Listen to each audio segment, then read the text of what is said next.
The governor of Texas, Rick Perry, knows this is for effect, and you worry about the pattern he's showing here, right, Governor?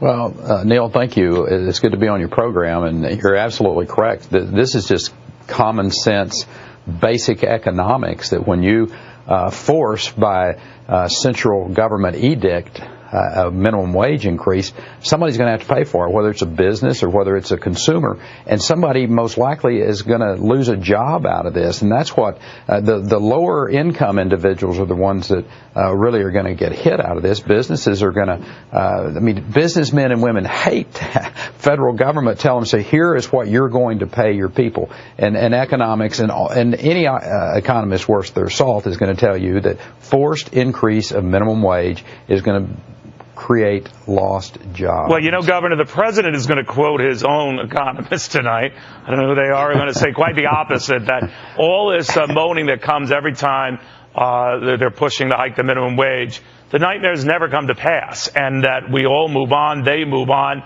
and those workers move on. What do you say?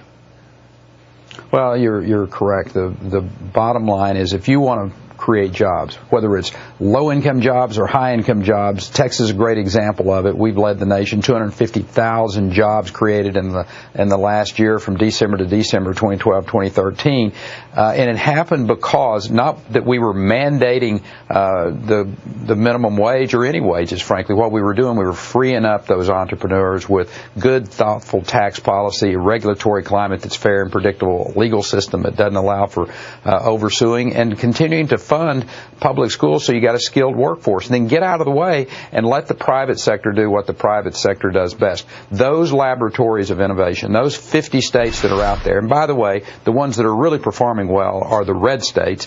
They're creating the jobs, and it's those policies that, if this president would embrace them, put them into place, and free these states up to be the laboratories of innovation, America would take off. Well, it's fair job to say, creation-wise. unless there's a complete head transplant, that's not going to happen. But I'm curious, so you have a good story to tell in Texas, and a lot of people say that maybe your maiden voyage into presidential waters was a little bit bumpy, but you learned a few things. And you're back in 2016. Is that true?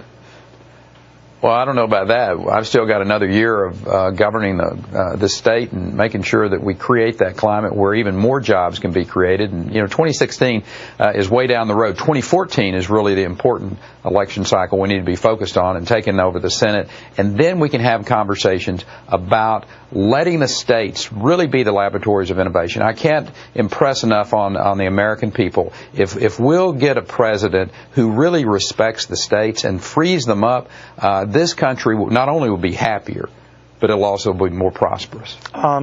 Chris Christie, what do you think of him and all his problems?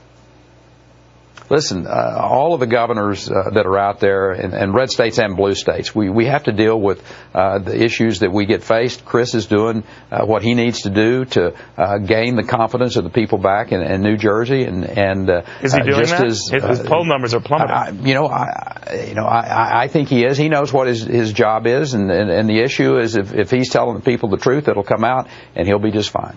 Okay, Governor, it's always a pleasure. Thank you very, very much. Good to be with you, Neil.